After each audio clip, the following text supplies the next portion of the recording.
नहीं किया, बस मैं प्रॉब्लम डिस्कस कर रहा हूँ। ये हो गया देखो। अब इस बेस को अलग अलग करो, ये जो टी स्क्वायर बेस है ना, 3t के नीचे अलग करोगे 3/t, 7 के नीचे अलग करोगे 7/t स्क्वायर। देखो ये आसानी से हो गया। ये हो गया 3 log t, और ये -7/t का इंटीग्रेशन हो जाएगा +7/t एंड +c। ये देखो ये आसानी से हो गया, जल्दी हो गया। Yes sir. सर लास्ट है बस। हाँ बिल्कुल बिल्कुल, पूछो, कोई दिक्कत नहीं है। सर दे रखा है dx अपॉन हम्म। x into x square plus 1। ठीक है। अब अगर मैंने पता नहीं आपको ये फॉर्म करवाई है, शायद करवाई तो होगी। देखो इसको पार्शियल फ्रैक्शन से भी कर सकते हैं, वरना मैंने आपको एक तरीका छोटा शायद बताया होगा। ये जो एक्स स्क्वायर है ना, इससे ब्रैकेट के बाहर कॉमन ले लो, तो ये एक्स क्यूब हो जाएगा बाहर, क्योंकि पहले से एक एक्स है। ये बन गया 1/1 + x², ऐसे बन गया ना ये। अब कोई पार्शियल फ्रैक्शन की जरूरत नहीं है। इस ब्रैकेट को 1 + 1/x² को टी मानो। डेरिवेटिव देखो इसका, 1/x² का होता है -2/x³, साथ में dx = dt।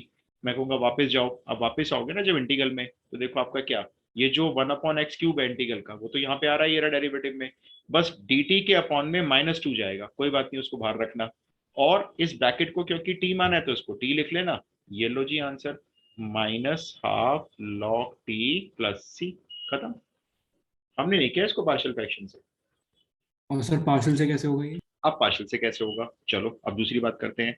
अब मैंने इसको नोट डाउन किया इंटीग्रैंड को, तो एक पार्शियल फ्रैक्शन तो बनेगा a/x, और दूसरा पार्शियल फ्रैक्शन, क्योंकि ये x² वाला ब्रैकेट है, तो इसका पार्शियल फ्रैक्शन बनेगा bx + c/x² + 1। ये ऐसे बनेगा।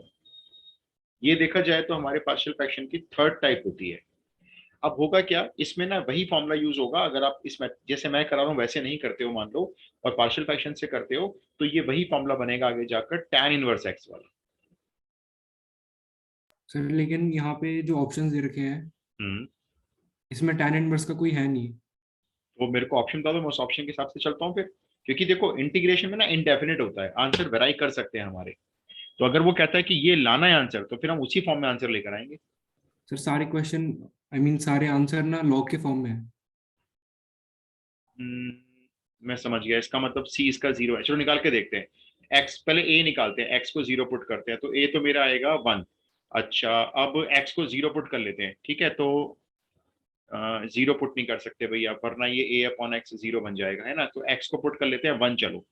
तो 1 पुट करेंगे तो 1/1 + 1 2, ये a/1, ए तो मेरा 1 है अपॉन 1, और ये b + c/2। तो हाफ में से 1 गया, -½ = b + c/2। 2 से 2 गया, तो b + c की वैल्यू -1 आ गई। एक इक्वेशन हो गई। अब दूसरी इक्वेशन लेते हैं। दूसरी इक्वेशन बोला एक्स को क्या लूं, कुछ डिसाइड, कुछ सजेस्ट करो। एक्स को 1 ले लिया था मैंने अभी, ए तो 1 आ चुका है ना, अब बी और सी निकालने हैं। सर जीरो ले सकते हैं। नहीं, 0 नहीं ले पा रहे ना, क्योंकि जीरो नहीं ले सकते, टू 0 ले से लेते हैं। ना, ये 0 बन जाएगा ना पूरा। 2 ले लेते हैं चलो। तो 1/2, और ये 2² 4 + 1 5, तो ये तो हो जाएगा 1/10। ये 1/2, क्योंकि a की वैल्यू तो 1 है, और यहाँ पर आ जाएगा 2b + c/4 + 1 5। तो इसको सॉल्व करें जरा, 1/10 में से 1/2 माइनस करो भाई, कितने बचेंगे, 10 एलसीएम। तो यहाँ पर आएगा 1 - 5 -4/10, तो ये बचे। इधर चल रहा है 2b + c/5।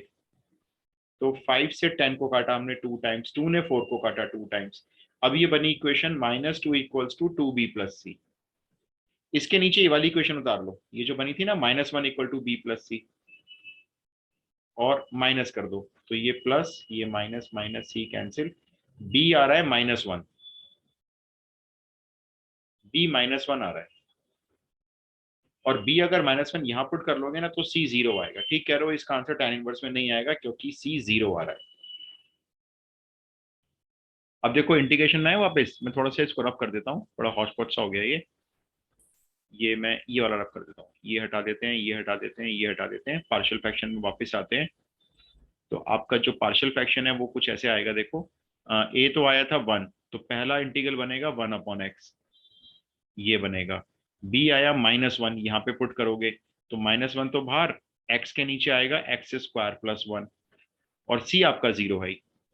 चलो मेरे को अब जरा पहले वाले इंटीग्रल का प्रिमिटिव बताओगे 1/x का। log x। दूसरे वाले का बताओगे, डायरेक्ट है वो भी, अगर ध्यान से देखोगे तो आपको आता है करना, डायरेक्ट होता है, हम लोग डायरेक्ट करते हैं, कोई करता नहीं करता, हम लोग जरूर one log two x log x square square plus plus 1। Right, 2 से डिवाइड, 2 से मल्टीप्लाई करके ना हम लिखते हैं इसको और फिर log log x square plus 1 and plus c. Sir यही आंसर है। ठीक है, जो मैंने निकाला था वो भी आंसर है, लेकिन वो आंसर इस आंसर से दिखने में डिफरेंट है। सर एक बार दोबारा एक्सप्लेन कर दो ये वाला। दोबारा सुनो, देखो हमने क्या किया, हमने शुरू से लिख लेते हैं, फटाफट से देखते हैं। जैसे ये हमारा पार्शियल फ्रैक्शन था, प्लस सी क्यों लिया? एक्चुअली मैंने वही बता रहा हूँ ना, देखो ये जो थे ना एक्स स्क्वायर प्लस ए स्क्वायर वाली फॉर्म के पार्शियल फ्रैक्शन, ये आपके उसमें नहीं है सिलेबस में, लेकिन आप समझाए तो मैं आपको। ए के नीचे आपने लिया नॉर्मल ब्रैकेट एक्स, पहले तो ये नॉर्मल था। जो दूसरा x square plus one partial fraction है, तो पार्शियल फ्रैक्शन क्या होता है, जैसे आप यहाँ एक्स स्क्वायर देख रहे हो, तो ऊपर खाली बी नहीं आएगा, इसकी डिग्री 2 है ना एक्स स्क्वायर में, तो ऊपर डिग्री 1 वाला इक्वेशन आएगी, यानी ऊपर आएगी एक linear equation B X plus C, इस तरह से। जैसे यहाँ पे डिग्री 1 है, तो ऊपर एक डिग्री लेस करो, तो लेस करोगे तो कांस्टेंट बचा, इसलिए ए लेते हैं हम लोग,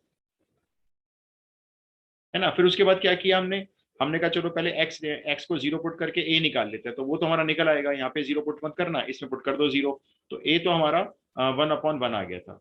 बाकी बी और सी निकालने के लिए आप दो डिफरेंट वैल्यू का यूज कर लो, जो मर्जी यूज करो, आपकी मर्जी है। तो मैंने एक बार ली थी 1, और एक बार आप लोगों ने कहा था 2 ले लो, तो हमने 2 ले ली थी, ठीक है। उससे हमारे बी और सी निकल आए थे, तो बी हमारा सॉल्व करके आया था -1 और सी हमारा आया था 0। जब ये तीनों वैल्यू आ जाती हैं, अब देखो पता है आपके कोर्स का क्वेश्चन क्यों माना जाएगा, क्योंकि सी 0 आ गया। अगर ये सी 0 ना आता ना, तो ये आपके कोर्स का क्वेश्चन बन ही नहीं पाता, ये tan इनवर्स एक्स में चला जाता फिर। तो फिर हमने क्या किया, इंटीग्रल का साइन बनाया, पहला इंटीग्रल 1/x प्लस दूसरा इंटीग्रल b को पुट किया -1 और c को पुट किया 0, ये दूसरा इंटीग्रल। ये तीसरा इंटीग्रल नहीं बन पाया, वरना c के नीचे अलग करके एक इंटीग्रल और बनने वाला था जो tan इनवर्स एक्स का बनता। तो फिर हमने क्या किया, इस माइनस को तो बाहर लिख लिया, इसको 2 मल्टीप्लाई किया, बाहर 2 डिवाइड किया, और आंसर लिखा सीधा, ये log x, ये माइनस बाहर हाफ के साथ, और ये log x स्क्वायर प्लस 1, ये आंसर। Okay sir. तो इन केस वैसे तो आना नहीं चाहिए, क्योंकि एक्स स्क्वायर प्लस ए स्क्वायर वाला फॉर्मूला ना, देखो मैंने आपको ये इंटीग्रल नहीं लिख पाया होगा, आप देखो 1/x स्क्वायर प्लस ए स्क्वायर का ये मैंने आपको फॉर्मूला नहीं लिख पाया, 1/a tan inverse x upon, ये नहीं लिख पाया मैंने आपको, क्योंकि आपके सिलेबस में इनवर्स ट्रिग्नोमेट्री है नहीं। जब आइडिया ही नहीं आपको इनवर्स ट्रिग्नोमेट्री का, तो फॉर्मूला कैसे काम करता है। Okay sir. ठीक है, अच्छा मैंने ना एक 10 क्वेश्चन की वर्कशीट दी थी आपको, वो आप लोग सॉल्व कर लेना, कभी भी आप डिस्कस करोगे मैं कर लूंगा। उसमें मार्जिनल रेवेन्यू से रेवेन्यू डिमांड फंक्शन, और मार्जिनल कॉस्ट से कॉस्ट फंक्शन या एवरेज कॉस्ट फंक्शन बनाने वाले क्वेश्चन थे। सर एक बार लास्ट क्लास का क्वेश्चन एक है, वो एक बार बता दो।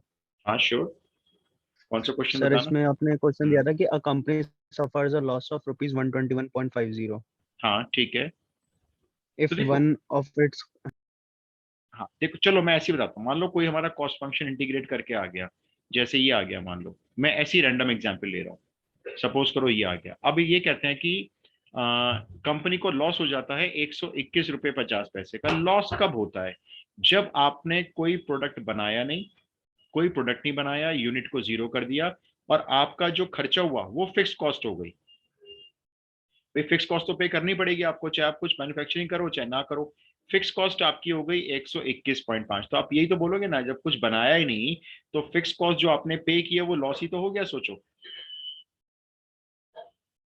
हाँ सर है वो ना। तो। तो हमने क्या किया था, जो हमारा प्रॉफिट फंक्शन था, मेरे ख्याल से उस क्वेश्चन में प्रॉफिट फंक्शन बनाया था हमने, तो उस प्रॉफिट फंक्शन में प्लस के था, तो उस प्रॉफिट को हमने क्या किया, उस प्रॉफिट को हमने यूज कर लिया था -121.5, क्योंकि वो प्रॉफिट नहीं था, वो तो लॉस था, इसलिए हमने नेगेटिव यूज किया प्रॉफिट की वैल्यू को, और यहाँ जितने एक्स थे सबको 0 पुट कर दिया था, तो ये के की वैल्यू आ गई थी -121.5। हाँ सर। सर लेकिन इसमें जब आपने क्वेश्चन दिया था कि ब्रेक इवन पॉइंट्स, तो वो कैसे निकालेंगे, एक बार वो एक्सप्लेन कर दो। देखो मैं आपको बताता हूँ, ब्रेक इवन पॉइंट बेसिकली क्या होता है।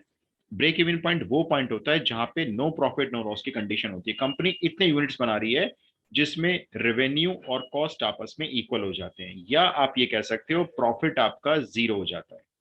क्योंकि जब रेवेन्यू और कॉस्ट आपस में इक्वल होते हैं, तो आप ये बोलते हो revenue minus cost equal to 0, और रेवेन्यू माइनस कॉस्ट क्या होता है, ये प्रॉफिट होता है, तो प्रॉफिट इक्वल टू 0 होता है। तो या तो आप एक काम करो, रेवेन्यू और कॉस्ट निकाल के उनको आपस में इक्वेट कर लो, पहली चीज। दूसरी चीज आप क्या कर सकते हो, अगर रेवेन्यू कॉस्ट नहीं है आपके पास, प्रॉफिट फंक्शन है, तो उस प्रॉफिट फंक्शन को 0 के इक्वल रखकर वहां से एक्स निकाल सकते हो। ये बात एक ही होगी। यहां से एक्स निकाल लो, चाहे इस इक्वेशन को सॉल्व करके एक्स निकाल लो, जो भी आप एक्स निकालोगे वो आपका ब्रेक इवन पॉइंट होगा। सर बट लास्ट तो उसमें वीडियो में आपने कहा कि उसको इक्वेट नहीं करना आपस में आर और एक्चुअली नहीं, हमने क्या किया था, हमने एम आर से, एक्चुअली ये मेरे को बताया शायद यश ने, पता नहीं आस्था ने, कि एम आर को पहले इंटीग्रेट करके रेवेन्यू निकाला गया जो इन टर्म्स ऑफ के था, फिर के को निकाला, एक्स को 0 पुट किया, आर को 0 पुट किया, फिर उसमें एमसी दिया हुआ था, तो एमसी को इंटीग्रेट करके हमने सी निकाला। ठीक है, उसमें हमने के कैसे निकाला, एक्स को 0 पुट किया और यहाँ पे पुट की फिक्स्ड कॉस्ट। फिर हमने क्या किया, इस रेवेन्यू और कॉस्ट को हमने सामने इक्वेट कर दिया।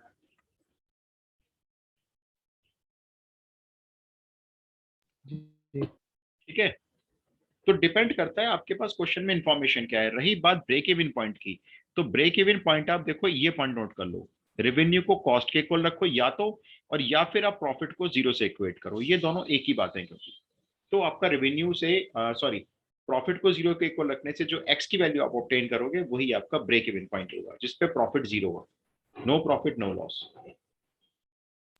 ठीक है सर।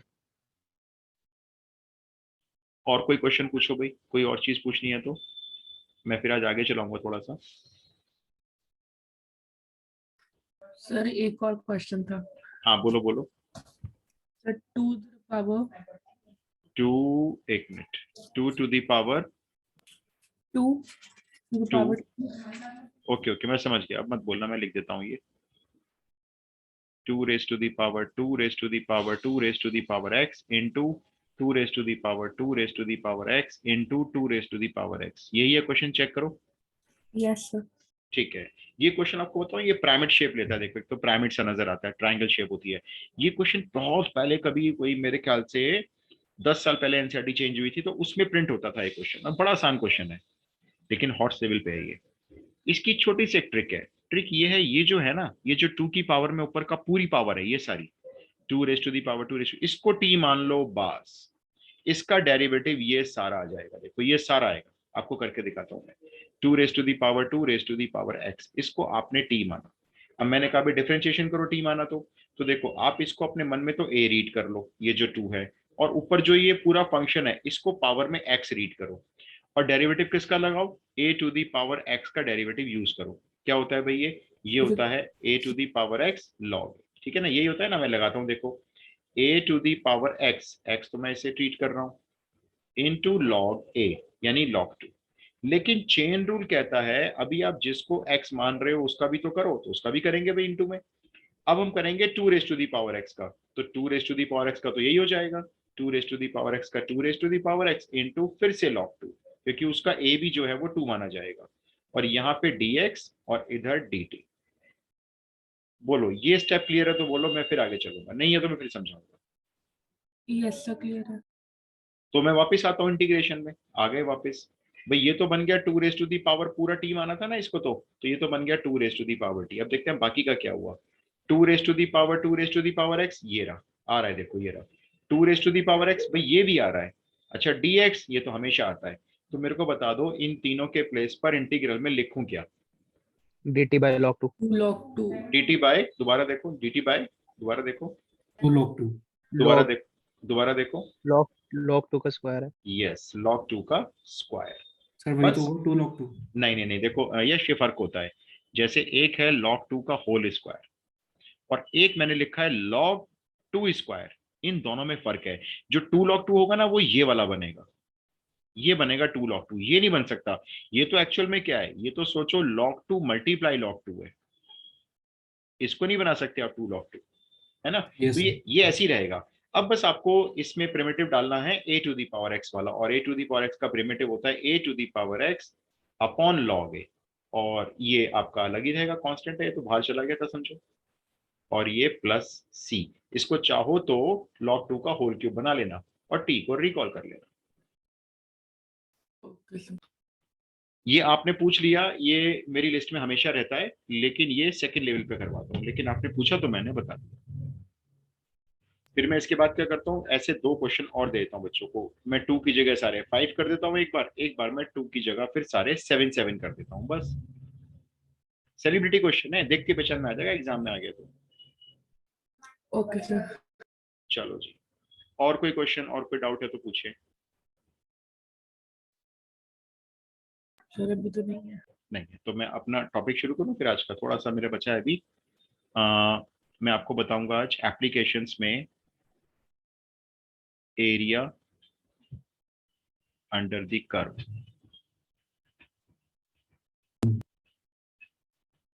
समझो कॉन्सेप्ट क्या है।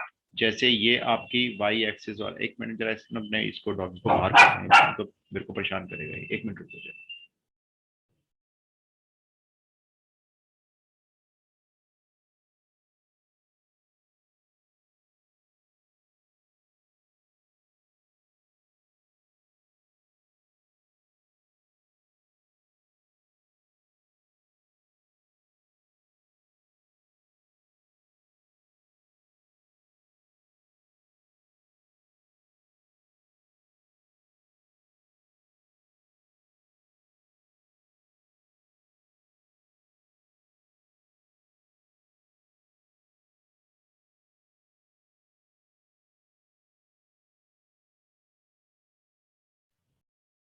देखो जी, ये है मान लेते हैं आपकी एक्स एक्सिस और वाई एक्सिस, मतलब कार्टेशियन प्लेन है।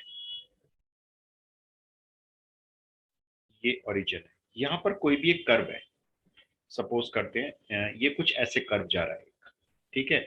आपको इस कर्व के अंडर का एरिया चाहिए। ये कौन सा एरिया है, तो सारा खुला पड़ा है, इधर से भी खुला हुआ है, इधर से भी खुला हुआ है। कौन सा एरिया चाहिए आपको? एरिया चाहिए। 2 वर्टिकल लाइन ड्रॉ की गई है, एक यहाँ वर्टिकल मतलब परपेंडिकुलर ऑन एक्स एक्सिस, और एक यहाँ पे ड्रॉ की गई है। आपको ये इन 2 वर्टिकल लाइंस के बीच में एक्स एक्सिस तक ये वाला एरिया कैलकुलेट करना है, ये वाला एरिया। तो आप इसको अपने इंटीग्रल से कैलकुलेट कर सकते हो। लेट करो ये perpendicular line x is equals to a पे ड्रॉ की गई और लेट करो ये वाली परपेंडिकुलर लाइन b पे ड्रॉ की गई है, ठीक है। अब क्या कॉन्सेप्ट होता है, देखो हम क्या करते हैं, कॉन्सेप्ट को तो अब समझाया था थोड़ा सा मैं। पहले मैं ये अंदर की लाइंस रख कर दूं जरा। हम यहाँ पे ना इसके अंदर, इस एरिया के अंडर में कहीं भी, ये पूरा एरिया जो खाली पड़ा हुआ है, यहाँ पे एक छोटी सी स्ट्रिप बनाते हैं, जैसे ये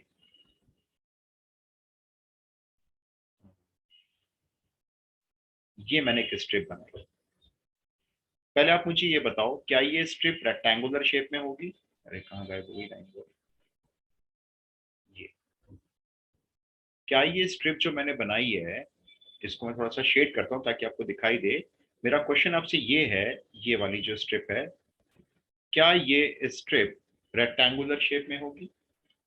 Yes, sir. और यस सर। श्योर? So मेरे अकॉर्डिंग वो परपेंडिकुलर ये ना रेक्टेंगुलर शेप में लगभग होगी। आप खुद सोचो, एक मिनट हाँ देखो। वो कर्व। हाँ, ये जो ऊपर है ना, ये ऊपर वाला पोर्शन, ये थोड़ा सा हल्का सा ऐसे होगा। ये रेक्टेंगुलर ऐसे बना हुआ है ना, देखो नीचे से तो ठीक है, नीचे से तो फ्लैट है ये, लेकिन सोचो ऊपर से जो हम बना रहे हैं वो तो कर्व जा रहा होगा ऐसे, घूमता हुआ ऐसे। तो ये जो आपकी स्ट्रिप होगी ये लगभग आपकी रेक्टेंगुलर शेप में होगी। वो भी कब मालूम? जब ये जो गैप है ना ऊपर वाला, को ये वाला, ये गैप आपका जब बहुत छोटा होगा। क्योंकि अगर आपने इस गैप को बढ़ाया, मान लो आपने इस स्ट्रिप को इतना चौड़ा कर दिया, ये अब क्या आपको रेक्टेंगल नजर आएगी? सोचो, ये देखो इतनी हो गई मान लो, ये है ना। अब ऊपर से तो कर्व नजर आएगा आपको कि नहीं नहीं ये रेक्टेंगुलर नहीं है भाई, अब तो ये ऊपर से आपको घूमती हुई नजर आ रही है। लेकिन जितनी छोटी कर दोगे आप इसको, उतना रेक्टेंगल नजर आएगा, ठीक है। अब सपोज करो मैंने इसकी जो विड्थ ली है ना, ये वाली, ये जो विड्थ ली है मैंने, ये मेरी dx है, एक्स एक्सिस पे है। डी पता है क्या रिप्रेजेंट करता है? ये बहुत छोटी वैल्यू है। dx मतलब x की वैल्यू है लेकिन बहुत छोटी है। और सपोज करो ये जो है, ये मेरा y है। तो मुझे इस रेक्टेंगुलर स्ट्रिप का, जो लगभग रेक्टेंगुलर है, इसका एरिया बता सकते हो, जो बहुत छोटा होगा, क्योंकि dx भी काफी छोटी है। मैं इसको शो करूंगा dA से। d मतलब बहुत छोटा एरिया। बताओ क्या एरिया होगा? y into dx. y into D x. y into dx। Perfect है ना, y इंटू dx होगा एरिया। अब डीए मीन्स बहुत छोटा एरिया है, क्योंकि dx मैंने बहुत छोटी लिया है। फिर मैं क्या करूंगा, दोनों साइड पे ना इंटीग्रेशन का साइन लगा दूंगा, और मुझे इस एरिया को स्ट्रेच करना है ए से लेकर बी तक। मैं चाहता हूं ये जो स्ट्रिप है, इसकी ये जो दोनों वर्टिकल लाइंस हैं, ये ए और बी पे आ जाए। तो इस एरिया को स्ट्रेच करने के लिए मैं लोअर लिमिट ए और अपर लिमिट बी ले लूंगा। अब आप मेरे को बताओ, ये डीए का इंटीग्रेशन क्या होगा? ए ए। ए मतलब एरिया। कौन सा एरिया लिया मैंने? अब देखो यहाँ पे जो इंटीग्रल बना वो क्या बना, lower limit a upper limit b y d x. That means अगर आप y का इंटीग्रल निकालते हो a और b लिमिट्स के बीच में, तो वो स्ट्रेच होके ये एरिया यहां से यहां तक का नियरली एरिया होता है। ये कभी भी एग्जैक्ट एरिया नहीं आ सकता, लेकिन ये हाँ इसके लगभग एरिया पूरा निकल आता है। थोड़ा सा रह जाता है जो हम नहीं निकाल सकते किसी भी हालत में, वो इतना थोड़ा सा रह जाता है कि वो नेग्लिजिबल होता है। तो ये आप इस इंटीग्रल को कैलकुलेट करते हो अगर आप, तो आपको इस कर्व के अंडर का इतना एरिया मिल जाता है। तो देखो एरिया को डिसाइड कौन करेगा, कितना एरिया निकल रहा है? एरिया को डिसाइड करेंगे ये ए और ये बी। अगर मैं इस बी को खिसका के यहां ड्रॉ कर दूं, सोचो मेरा इंटीग्रल चेंज नहीं हुआ, वही रहेगा वाई। लेकिन अगर मैं बी को उठा के यहाँ सी पे कर दूं और यहाँ पे लिमिट कर दूं अपर लिमिट सी, तो अब मेरा एरिया इतना हो गया, इतना हो गया। और ऐसे अगर मैं ए को भी अंदर शिफ्ट कर दूं यहाँ पे, अब लोअर लिमिट चेंज कर देता हूं मैं ए से डी, तो मेरा वाई इंटीग्रल ही आ रहा है, लेकिन एरिया मेरा इतना हो गया। तो एरिया डिपेंड करेगा इन दो लिमिट्स के बीच में कि वर्टिकल दो लाइंस के बीच में कितना एरिया आप ले रहे हो। हाँ वाई क्या बताएगा, कर्व वही है, उसी कर्व के अंडर का एरिया है। बोलो आपको ये बात सही में आती है? थोड़ा सा मैं इसको साफ कर देता हूँ पिक्चर को। सर आपने यहाँ पे डी ए क्यों लिया? डीए मैंने इसलिए लिया क्योंकि अभी जो मैं एरिया ले रहा हूँ डीएक्स के हिसाब से, ये बहुत छोटी वैल्यू है डीएक्स, ये बहुत छोटी वैल्यू है, नेग्लिजिबल वैल्यू है ये वाली। तो ये एरिया भी सोचो बहुत छोटा ही होगा। अगर मैं इस dx को बहुत छोटा लेता हूं, लगभग लगभग लगभग जीरो, ये आप समझो कि इतना छोटा है कि नजर नहीं आ रहा होगा, तो आप बोलोगे जी एरिया भी फिर इतना ही छोटा होगा, फिर तो लेंथ इनटू ब्रेथ के अकॉर्डिंग। फिर आप उसको इंटीग्रल जब डाल देते हो, तो इंटीग्रल क्या करेगा, उसका ए से बी तक का इंटीग्रल इसी एरिया को स्ट्रेच कर देगा ए से लेकर बी तक। इसलिए मैंने उसको डीए लिखा क्योंकि वो एरिया पहले बहुत छोटा था।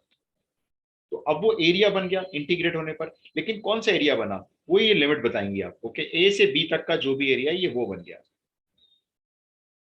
Okay sir. तो ये आप ये देखो, मैं ये फाउंडेशन इसलिए बता रहा हूँ क्योंकि इन केस आप किसी फाइनेंशियल फील्ड में जाओगे ना, तो आपको ये सब चीजें करनी पड़ेंगी, इसलिए मैं आपको थोड़ा थोड़ा बेस बताता जाता हूँ। खाली क्वेश्चन करना पर्पस सॉल्व नहीं हो जाता। खाली सर इसका क्वेश्चन यूसेज क्या है वैसे?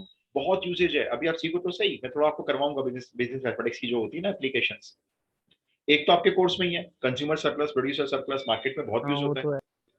बहुत यूज होता है मार्केट में। तो उसके लिए आपको पहले मुझे डिमांड कर्व समझाना पड़ेगा, फिर सप्लाई कर्व, फिर क्या होता है ये कंज्यूमर सरप्लस क्या होता है और प्रोड्यूसर सरप्लस क्या होता है, फिर मार्केट सरप्लस क्या होता है, ये सब चीज आप सीखोगे। तो छोटी सी एप्लीकेशन है। सर हाँ जी बोलो बोलो। जब हम इंटीग्रेशन करेंगे हाँ तो फिर उसमें y को हम x के रिस्पेक्ट में इंटीग्रेट करेंगे? बिल्कुल बिल्कुल, अभी आपको दिखाऊंगा मैं करके, आप बस नोट करो। अभी एक चीज और बतानी है मेरे को, अभी जब क्वेश्चन करेंगे आपको एकदम क्लियर हो जाएगी बात। हो गया नोट। अच्छा देखो, इसी तरह से कई बार क्या होगा। सर एक सेकंड सर, मैंने भी ओके नोट नहीं किया। Sure sure sure. ये देखो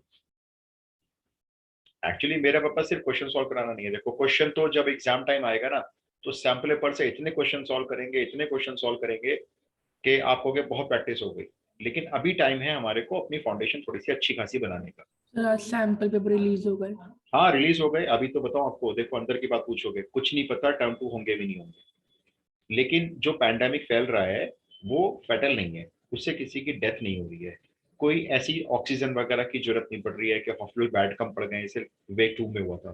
तो वेव 3 ऑलरेडी स्टार्टेड है। ये तो पता है लॉकडाउन नहीं लगा रहे हैं क्योंकि इलेक्शंस है, लॉकडाउन तो करेंगे नहीं। अभी इन्होंने टीके लगा दिए सबको, 140 करोड़ को लगा दिए वैक्सीनेशन, कह रहे हैं आप अपना आप संभालो भाई। तो इसलिए लॉकडाउन तो होगा नहीं, और ये फेटल भी नहीं है। लेकिन एक बात और भी है भाई, इस बीमारी का इलाज भी नहीं है, कोई दवाई नहीं है जो इसको खत्म करेगी, आपका बॉडी सिस्टम इसको खत्म करता है। Noted sir. ओके अच्छा, अब दूसरी बात समझो जरा, एक सिचुएशन और हो सकती है। हो सकता है मैं आपको जो एरिया निकालने के लिए दूंगा वो कुछ ऐसे कर्व बनेगा आपका, मैं दूंगा आपको ऐसे क्वेश्चन, और फिर मैं कहूंगा मेरे को एरिया इस बार वाई एक्सिस पे निकाल के दिखाओ। आपको वाई एक्सिस पे कहां तक निकालना है, मैं कहूंगा एक वर्टिकल लाइन ये है और एक वर्टिकल लाइन ये है, ठीक है। ये ए पे ड्रॉ की गई है वर्टिकल लाइन वाई एक्सिस पे, ये बी पे ड्रॉ की गई है वर्टिकल लाइन, सॉरी वर्टिकल बोल रहा हूँ, हॉरिजॉन्टल है ये, मतलब परपेंडिकुलर ऑन वाई एक्सिस। अब आप मुझे बता सकते हो ये वाला एरिया अगर मुझे कैलकुलेट करना होगा तो उसका इंटीग्रल क्या होगा, पहले वाले की तरह से बता सकते हो। एरिया इज इक्वल्स टू, बोलो dy कुछ। हाँ dy होगा, बिल्कुल ठीक, क्योंकि आपकी जो स्ट्रिप बनेगी वो ऐसे बनेगी। अच्छा उसकी लिमिट्स क्या होंगी, लोअर और अपर, कहां से कहां तक स्ट्रेच b और करो? a sir b to a. A to b, lower a upper b, ये ना देखो ये छोटी वैल्यू है, बी उससे बड़ी वैल्यू है, तो लोअर को ए बनाओ अपर को बी बनाओ। अगर आपने उल्टा कर दिया कोई बात नहीं, आंसर गलत नहीं आएगा लेकिन आंसर नेगेटिव आ जाएगा। तो लोअर ए अपर बी, और यहाँ पे क्या आएगा सोचो, जो आपने रेक्टेंगल का एरिया बनाया होगा तो x यहाँ पे एक्स है ना। तो अब आपको देखो पता चल रहा है कि एक्स डी वाई क्यों आ रहा है, क्योंकि स्ट्रिप आपकी इसमें ऐसे बनी होगी, ये ऐसे बनी होगी, जिसका एरिया होगा ये आपका y होगा, ये बहुत छोटा सा ये y, ये सॉरी dx होगा, हाँ dy, और ये आपका x होगा, है ना। तो अगर आपका y एक्सिस पे एरिया निकालने के लिए आएगा तो आप इसको यूज करना, रटने की कोई जरूरत ही नहीं है अब आपको।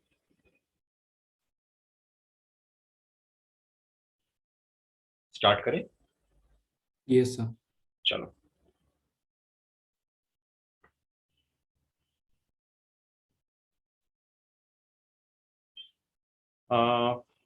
आपको एरिया कैलकुलेट, देखो पहले तो आपको ये स्केच बनाना है जो मैं आपको दे रहा हूं,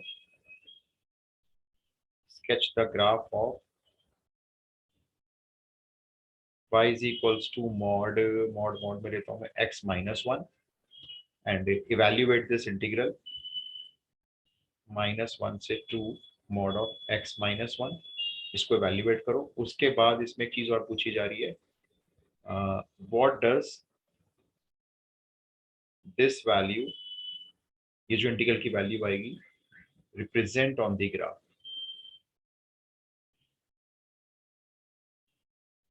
ये जो वैल्यू इंटीग्रल की निकाल रहे हो ये ग्राफ पे क्या चीज रिप्रेजेंट करती है, ये है क्वेश्चन बिल्कुल। मैं बियॉन्ड स्कोप जा रहा हूँ थोड़ा सा ताकि आपका बेस स्ट्रॉन्ग बन जाए, ठीक है। अच्छा अब मैं पहले आपको ना ये जो मॉड के ग्राफ होते हैं पहले आपको बताता हूँ ये कैसे ड्रॉ करने हैं आपको, पहले आप ये सीखो। ये वाई एक्सिस बनाओ, ऐसी पेन से बना लेना, ये एक्स एक्सिस बनाओ। अब आप सबसे पहले मुझे ये बताएंगे ये मॉड एक्स की किस वैल्यू पर जीरो बन जाएगा? 1। 1 पे जीरो बन जाएगा, इसको बोलते हैं मॉड की क्रिटिकल वैल्यू या सिर्फ वैल्यू, ठीक है। तो मैं क्या करूंगा, एक्स एक्सिस पे अंदाजे से यहां ले लेता हूं, ये बनाऊंगा। अब एक्चुअल में ये जो मॉड होता है इसकी डेफिनेशन होती है या तो ये पॉजिटिव x माइनस 1 होगा, ये जो अंदर का पार्ट है ये पॉजिटिव होगा, या फिर ये जो अंदर का x माइनस 1 है ये नेगेटिव होता है। कब पता चलेगा भी कब नेगेटिव कब पॉजिटिव? इसके लिए कंडीशन ये होती है मॉड में, अगर x 1 से बड़ा है या 1 है तो पॉजिटिव, और अगर x 1 से लेस है तो नेगेटिव। अब आपने तो लिख लिया, आपने कहा ठीक है, आप कह रहे हो जी डेफिनेशन होती होगी। अब आपने ग्राफ कैसे बनाना है वो सुनो। यहाँ वन पे आप पेन रखेंगे, एक रे लेके जाएंगे इधर अंदाजे से 45 डिग्री के एंगल पे, अंदाजे से ये एंगल 45 डिग्री होना चाहिए। और एक रे आप यहीं से रे मतलब नीचे नहीं बढ़ा सकते, यहीं से एक रे सिमेट्रिकल फिगर में इधर से भी 45 डिग्री का एंगल बनाते हुए इधर जाए, लेट से इधर से भी ये 45, ये एंगल दिखने में लगभग बराबर होने चाहिए। अब आप कहोगे 45 डिग्री, आपको कैसे पता चलेगा कि 45 डिग्री है? ये लिखना नहीं है ना ही बताना है किसी को 45 डिग्री है, वो तो मैं आपको बता रहा हूँ। उसका रीजन सुनो क्या है। ये जो पॉजिटिव एक्स एक्सिस की तरफ जा रही है रे, इसकी इक्वेशन है y is equals to x minus 1, और जो नेगेटिव एक्स एक्सिस की तरफ जा रही है जिसकी डायरेक्शन इस तरफ है ये है माइनस ऑफ एक्स माइनस 1 वाली रे। तो y इज इक्वल्स टू जो x माइनस 1 वाली रे है इसमें x का कोफिशिएंट 1 है, और 1 इस लाइन का स्लोप हो गया। ये जो 1 है ना वो इस लाइन का स्लोप होता है, x का जो कोफिशिएंट होता है, और स्लोप होता है tan थीटा। अब अगर tan थीटा 1 है तो थीटा की वैल्यू हमने पढ़ा था 10th क्लास में, tan थीटा जब 1 होता है तो थीटा की वैल्यू 45 डिग्री होती है। 45 तो इसलिए ये लाइन एक्स एक्सिस से 45 डिग्री के एंगल पे बनेगी, और क्योंकि दूसरे उसकी सिमेट्रिकल है तो वो उधर से बनेगी 45 डिग्री के एंगल पे। तो आपको 45 का एंगल मेजर करके नहीं बनाना है, अंदाजे से बनाओ कि 45 होगा, बस खत्म। थोड़ा बहुत ऊपर नीचे चलेगा, कोई दिक्कत थोड़ी है, ये लिखने की भी जरूरत नहीं है 45। ये हमारे इस मॉडुलस x-1 का ग्राफ है, दैट्स ऑल। वी शेप बनती है। क्या इतना क्लियर है जो ग्राफ मैंने बताया? सर बताइए बताइए। जो आपने यहाँ पे मॉड के फंक्शन को ब्रेक करा है x हाँ। Less Yes, then sir. 1 minus x minus 1, हाँ, सर ये एक बार एक्सप्लेन कर दो। मैं आपको डेफिनेशन बताता हूँ। देखो मॉड की, पहले आप इस ग्राफ को बना लो ताकि मैं पेज टर्न कर लूँ। सब बना लियो। ठीक है, देखो कोई भी मॉड फंक्शन होता है ना, कोई भी मॉड फंक्शन, आप इसको अलग से नोट कर लो चाहे तो। मॉड एक्स मान लो फंक्शन है, तो इसकी बेसिकली दो कंडीशन होती है। या तो ये जो एक्स है ये पॉजिटिव एक्स होगा, या फिर ये जो एक्स है ये नेगेटिव एक्स होगा। कंडीशन क्या होती है इसके अंदर? जब ये पॉजिटिव एक्स होता है तो एक्स की वैल्यू ग्रेटर देन और इक्वल टू 0, क्योंकि यहां से एक्स के लिए 0 आएगी ना इक्वेट करने पे 0 से। और नेगेटिव एक्स कब होता है? जब एक्स की वैल्यू लेस देन 0 होती है। अब मैंने आपको कहा मेरे पास मॉड है, मान लो चलो x+3 है। अब आप मेरे को इसकी दो कंडीशन बता सकते हो, क्या क्या होंगी? x greater than 3 और x less than 3। नहीं, एक तो पहले तो आप मेरे को बोलोगे पॉजिटिव x+3, एक आप मेरे को बोलोगे नेगेटिव ऑफ x+3। फिर मैं आपसे पूछूंगा पॉजिटिव x+3 कब होगा? x is greater than -3। Yes, यहां से जो x की वैल्यू आएगी ना वो -3 आएगी। देखो, तो x जब ग्रेटर देन और इक्वल्स टू -3 होगा तो इसकी रे बनेगी पॉजिटिव वाली, और जब x आपका लेस देन -3 होगा तो रे बनेगी इसकी नेगेटिव वाली। इस तरह से आया समझ में? Yes sir. तो मैंने इसी बात को ध्यान में रखते हुए ये इसकी दो रे यहां से ड्रॉ की है। रे मैं क्यों बोल रहा हूं? क्योंकि आप इसको नीचे नहीं ला सकते, नेगेटिव आई एक्सिस में नहीं आएगा। सॉरी, क्लियर है? तो मैं आगे चलूं? Yes sir. एक सेकंड, पानी पी लूंगा।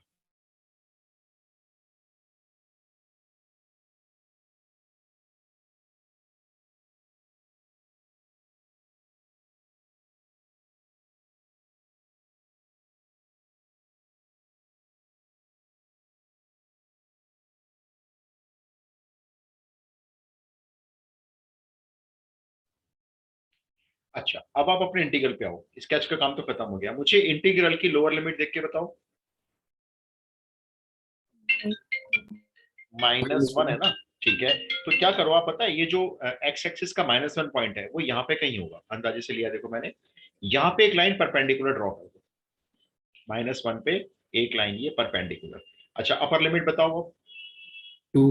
माइनस 2. 2 है ना, तो 1 के आगे अंदाजे से यहाँ मान लो 2। यहाँ पर भी एक लाइन ऐसे परपेंडिकुलर ड्रॉ कर दो, ये ड्रॉ हुई परपेंडिकुलर लाइन। अब ये जो इंटीग्रल है, आप मानो मैं इसका इंटीग्रल का क्या मीनिंग है? ये इंटीग्रल कहता है मॉड x-1 का जो ग्राफ है उसमें एरिया कैलकुलेट करो -1 से लेके 2 तक का।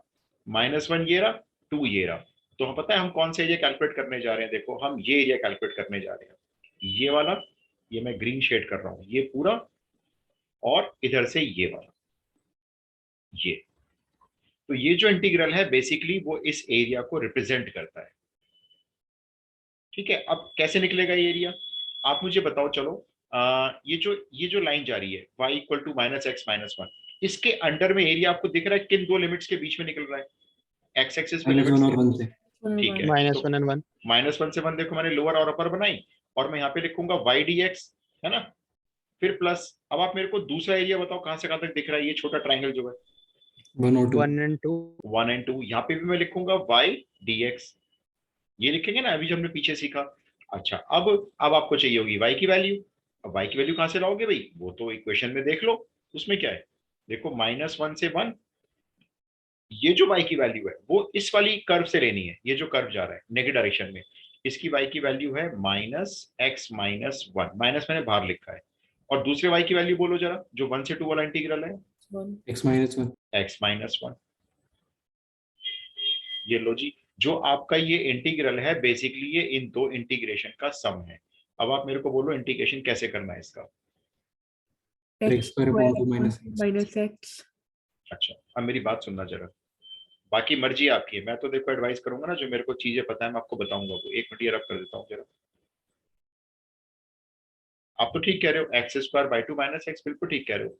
ये है देखो, जैसे ना हमारा पहला इंटीग्रल है -1 से 1 सिंपल x माइनस वन का है, और दूसरा है हमारा 1 से 2 ये x माइनस वन का है। अब आपने मेरे को बोला x square upon two and minus x, मैं क्या आपको एडवाइस करता हूँ, आप इस पूरे x माइनस वन को अपने मन में x रीड करो, क्योंकि ये लीनियर है, और इसका इंटीग्रेशन ऐसे कर दो डायरेक्टली, x माइनस वन का होल स्क्वायर अपॉन टू। आपको ऐसा क्यों करवा रहे हो? ऐसा इसलिए करवा रहा हूँ कि आपको लिमिट रखने में बहुत आसानी होगी। अब देखो इधर भी ऐसे ही कर लो, x माइनस वन का होल स्क्वायर अपॉन टू। अब देखो लिमिट रखने में कितनी आसानी है, पुट करते हैं लिमिट। जरा यहाँ पे अपर लिमिट 1 पुट करना भाई, यहाँ पे 1 पुट करना, तो 1 Zero. माइनस वन तो जीरो हो जीरो गया, हो जाएगा, जीरो हो जाएगा, माइनस लगाते हैं। चलो अब जरा -1 पुट करना इस जगह पे, तो 1 2 Two. -2 और -2 का स्क्वायर हो गया ना, -2 का स्क्वायर 4 हो गया, 4 अपॉन टू, 2 लिख दूं, ये आ गया देखो। इजीली सॉल्व हो जाएंगी आपकी अपर और लोअर लिमिट। अब जरा इसमें आ जाओ, जरा बताना, यहाँ पे अगर 2 रखेंगे तो क्या आएगा, पहले 2 रखो, upon 2 1/2. 1 1 upon two. अच्छा माइनस, अब जरा 1 रखना इस जगह, 0 जीरो, देखो इजीली सॉल्व हो 0 गया, है ना। तो आंसर क्या आया, minus minus plus two and plus half, तो ये हो गया आपका 5/2। ये लो जी, इंटीग्रल भी सॉल्व हो गया। अब उसने हमसे पूछा what does this value represent on the graph, ये लो अभी इनको बताते हैं क्या वैल्यू है। दिस वैल्यू, ये जो आपने वैल्यू निकाली है, this value shows the area of the shaded region on the graph. ये जो वैल्यू है ये शो करती है शेडेड रीजन के एरिया को जो ग्राफ पे शेड हो रहा है, एंड दैट्स ऑल। बताओ सही में आया? yes sir बस एक बार समझ में नहीं आई। हाँ बोलो। सर जो आपने पीछे लिखा था कि y लिखा था यहाँ पे, हाँ y हाँ dx, ये हाँ, y कैसे आया? देखो अब मैं आपको फिर से लेके चलता हूँ इधर। ये कोई भी कर्व है, किसी भी शेप में है, आपको अगर इस कर्व के अंडर, अंडर का मतलब होता है उसके नीचे, अगर इन दो वर्टिकल लाइंस के बीच का एरिया चाहिए एक्स एक्सिस तक, ये जो पूरा एरिया कवर हो रहा है, तो आप इंटीग्रल क्या बना रहे हो, लोअर लिमिट ए ले रहे हो, अपर लिमिट बी ले रहे हो, और यहां पर क्या लिख रहे हो, इंटीग्रेंड में क्या लिख रहे हो, देखो ये तो लिख रहे हो वाई डी एक्स, ये वाई डी एक्स लिख रहे हो ना, तो मैंने भी Yes. तो वही लिखा है, देखो मैंने लिखा, देखो इंटीग्रल में आता हूं, मैंने लिखा वाई डी एक्स। अब सवाल ये उठेगा, -1 से 1 तक वाई डी एक्स लिख तो लिया आपने इस एरिया के लिए, ये वाई है क्या, तो वाई ये उस एक्स का फंक्शन है जो इस लाइन को, इक्वेशन को रिप्रेजेंट कर रहा है। वाई फंक्शन है आपका -x-1, तो मैंने इस वाई को रिप्लेस किया इसके फंक्शन से, ये रहा -(x-1), और जो दूसरा वाई है उसका फंक्शन क्या है, उसका फंक्शन है खाली in terms of x, x-1। Okay sir. भाई एक क्वेश्चन ऐसा दूंगा करने के लिए, अभी करके दिखाओ मुझे, एक मैंने किया, एक आप करके दिखाओ, दे दूं ऐसा ही क्वेश्चन, एक मिलता जुलता। yes sir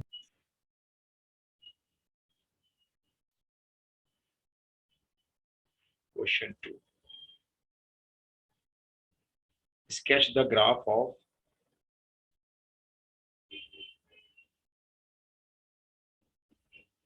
y is equals to mod x minus 3, इसका जरा ग्राफ बनाना, उसके बाद ये वैल्यूएट करना 0 से 6 तक, mod x माइनस 3 इसको इवेल्युएट करना, और मुझे बताना ये वैल्यू ग्राफ में क्या रिप्रेजेंट करती है। वो तो चलो पता ही है, वो शेड एरिया को रिप्रेजेंट करेगी, बस आप ये दो काम कर दो चलो।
पहले स्केच बनाओ, फिर एरिया बनाओ, शेड करो, फिर इंटीग्रेशन करो।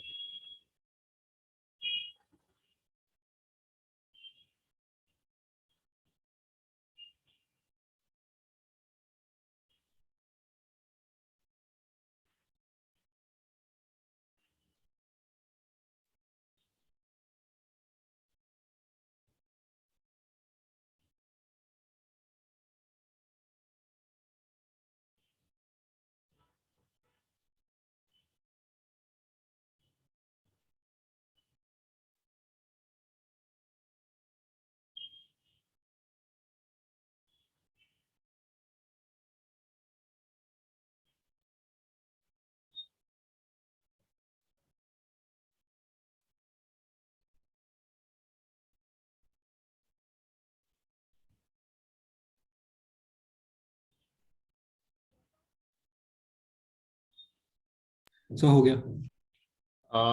मुझे आप फाइनल एक आंसर बताओ, कंप्लीट जो एरिया आ रहा होगा। 9 आ रहा है मेरा। 9 आ रहा है, ओके।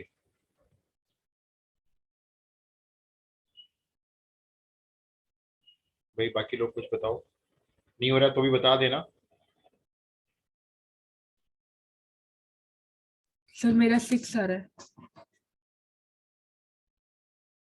सर मेरा भी 6 ही आ रहा है।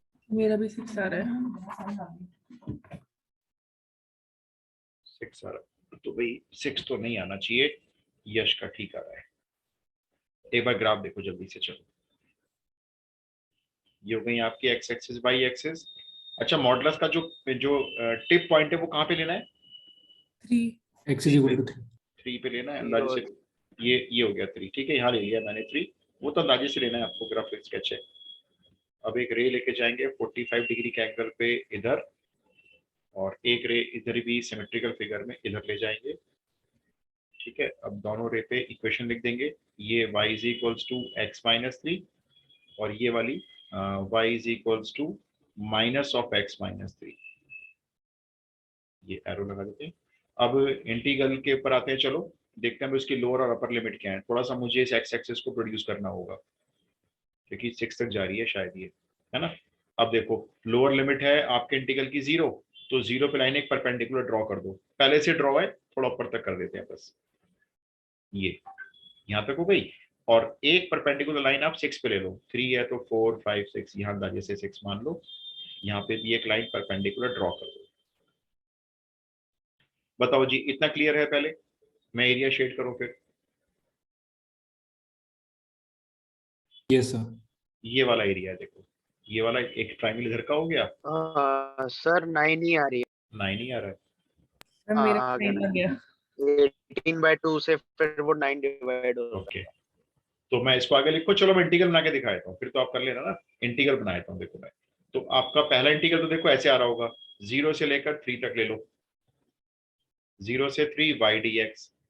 और दूसरा इंटीग्रल 3 से 6 वाई डी एक्स। जरा दोनों वाई बोल देना अपने अपने अलग अलग, क्या क्या है वाई जरा। पहला वाई क्या है? Minus minus of x minus 3। तो माइनस को बाहर रखना है, एक्स माइनस 3 को अंदर रखना है, dx लिखना है, और दूसरा है। है x प्लस एक्स माइनस 3। और इंटीग्रेशन करने का जो मैंने तरीका बताया, अगर आप उसको फॉलो करोगे तो आपकी अपर लोअर लिमिट पुट करते में ज्यादा दिक्कत नहीं आएगी। बाकी मर्जी है, कैसे किया बोलो। इंटीग्रल कैसे करोगे? अलग अलग करूँ या एक साथ कर लो एक्स माइनस 3 का? एक साथ। एक साथ कर लेते हैं भाई।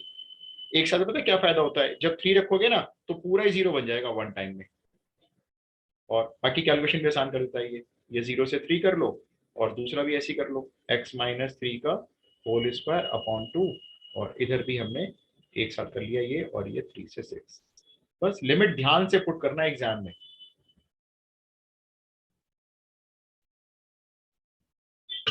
करके दिखाऊं या हो जाएगा अभी बताओ? सर हो गया। हो गया, आ गया। हो ये गया ये 9/2 आ रहा होगा, और ये भी 9/2 आ रहा होगा, यस सर। है ना। हाँ 9/2 9/2, फिर वो ऐड करके 9 हो जाएगा। आपको एरिया निकालने की फाउंडेशन क्लियर हुई? यस। अभी तो मैंने मॉडुला का एरिया लिया। ऐसे ना आपके कोर्स में देखो साइन कॉस के ग्राफ तो है नहीं, और थोड़ा सा मैं आपको सर्कल इलिप्स और बताऊंगा, थोड़ा सा नहीं, सर्कल और पैराबोला, क्योंकि ये अप्लाइड में थे। तो सर्कल पैराबोला के अंडर के ग्राफ बता के फिर हम करेंगे कंज्यूमर सरप्लस, मतलब एक क्लास और लगाएंगे इसमें। ठीक है जी। सर उसके बाद इंटीग्रेशन खत्म। हाँ, उसके बाद इंटीग्रेशन खत्म। सर एक चीज मैंने देखी थी सिलेबस में लिखा हुआ है फंडामेंटल थ्योरम ऑफ कैलकुलस। वो बताओ यही होती है, चलो आपको बताऊंगा नेक्स्ट क्लास में, रुको अच्छे समझाऊंगा, फिर बतानी है तो फिर। Okay sir. ये दो थ्योरम होती है, फंडामेंटल होती है और एक सेकंड थ्योरम होती है, दोनों बता दूंगा। Okay sir. ठीक है। अच्छा दूसरा, अभी मेरे को देखो बता देना भाई, कोई ऑफलाइन क्लास में आना चाहता है ना, क्योंकि बच्चे एग्री नहीं हो रहे आने के लिए, तो मैं भी इसलिए नहीं आ रहा हूँ। अगर कोई आप में से आना चाहे ऑफलाइन क्लास तो मुझे बता देना, मैं वहां पहुंच जाऊंगा। होता क्या, वो क्लास में पहुंच जाऊं, मान लो मैं अब अकेला बोर्ड पे पढ़ाऊंगा, अजीब सा लगेगा मेरे को, मैं इसलिए पहुंचता नहीं हूं। अकेला सोचो बोर्ड पे पढ़ा रहा हूँ, कोई है ही नहीं क्लास में। सर सर आप रख लो, मैं तो आ ही जाया करूंगा क्योंकि मेरा अकाउंट्स का ट्यूशन ऑफलाइन, अच्छा अच्छा, ठीक है अजय, मैं रख लूंगा फिर। इसलिए मैं आपको तब मैसेज पे भी कंफर्म कर रहा था कि आप क्लास ऑनलाइन ओके लोगे या ओके, कैसे लो। अच्छा ठीक है, तो फिर ठीक है, आ जाएंगे यहाँ, जो भी आना चाहेगा आ जाएगा, ठीक है।